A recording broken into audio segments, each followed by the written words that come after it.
पाठ 9 सोने की खान। इस कहानी के माध्यम से बताया गया है कि मनुष्य को अपना कर्म करते रहना चाहिए, क्योंकि मनुष्य का सच्चा कर्म और उसका परिश्रम सोने की खान के समान है। एक आश्रम का दृश्य। यहाँ एक साधु और उसके शिष्य रहते हैं। सभी अपने अपने काम में लगे हैं। तभी भोला नाम का एक व्यक्ति आश्रम में आता है। महाराज प्रणाम। आओ, कहो, घर में कुशल तो है? क्या बताऊं महाराज? हाँ, बताओ, मैं तुम्हारी सहायता करूंगा। महाराज, गरीबी मेरा पीछा ही नहीं छोड़ रही है। लगता है मेरा भाग्य खराब चल रहा है। मुझे तो समझ नहीं आ रहा है कि क्या करूं। भोला, इतना परेशान मत हो। 2-3 दिन बाद आना। मैं कोई न कोई उपाय अवश्य बताऊंगा। जैसी आपकी आज्ञा। मैं 3 दिन बाद आपकी सेवा में उपस्थित हो जाऊंगा। महाराज जी प्रणाम।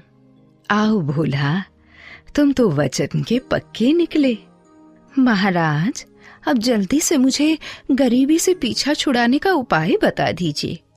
हाँ, जरूर बताएंगे।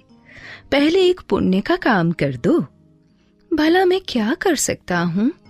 देखो, हमारे आश्रम में पानी की बड़ी कमी रहती है। यहाँ साधु महात्मा आते रहते हैं। यहाँ का कुआं सूख गया है। इसमें थोड़ी खुदाई करनी है। इससे पानी निकल आएगा। जैसी आपकी आज्ञा। पर फिर तो मुझे गरीबी से छुटकारा दिलवा देंगे ना?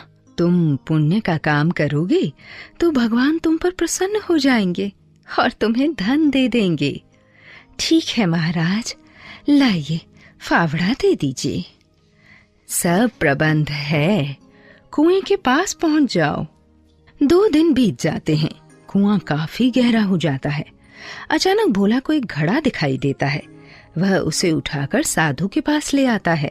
महाराज जी, कुएं से यह घड़ा निकला है।